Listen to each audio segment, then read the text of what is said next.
सरकारचं शिष्टमंडळ जरांगेंची भेट घेण्याची शक्यता आहे। उपोषण मागे घेण्याची विनंती करणार आहे। सरकारचं शिष्टमंडळ जरांगेंच्या भेटीला जाणार आहे। जरांगेंची मनधरणी करण्याचा प्रयत्न होणार आहे।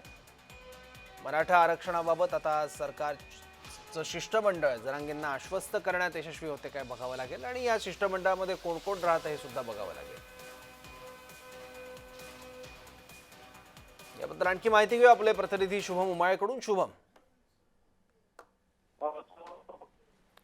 मनोज जरांगे पाटील हे 2 दिवसांपासून जे आहेत आपला दौरा मुंबई ठिकाणी सकाळी 10 वाजता ते आझाद मैदान ठिकाणी पोहोचलेले आहेत आणि त्यांनी आमरण उपोषणासाठी जे आहे त्या ठिकाणी सुरुवात केली आहे। तर पाहायला गेलं तर महानगरपालिका प्रशासन असेल त्यांनी आज 1 दिवसाची त्यांना उपोषणाची वेळ जी आहे ती बघायला गेलं त्यांनी या ठिकाणी की आता जोपर्यंत गुलाल उधळत नाही तोपर्यंत या ठिकाणावर जायचं नाही आणि त्यानंतर मात्र सरकारमध्ये लगेच जे आहेत ते हालचालींना वेग आलेला आहे आणि असं समजत आहे आता वरिष्ठ सूत्रांकडनं की शासनाचं एक शिष्टमंडळ जरांगे पाटील यांची आज संध्याकाळी भेट घेण्याची शक्यता आहे। खरं तर उपसमिती जी गठीत केली आहे त्यामधनं असतील आणि सोबतच जे सरकारमधले उपसमितीमध्ये सदस्य आहेत ते देखील भेट घेण्याची या ठिकाणी येऊ शकतात। एक शिष्टमंडळ येऊ शकतं। जरांगे पाटील यांना विनंती केली जाऊ शकते की तुम्ही हे आंदोलन थांबा, स्थगित करा किंवा पुढे ढकला, अशा कोणत्याही पद्धतीची मागणी जी आहे ती त्यांच्याकडनं करण्यात येईल।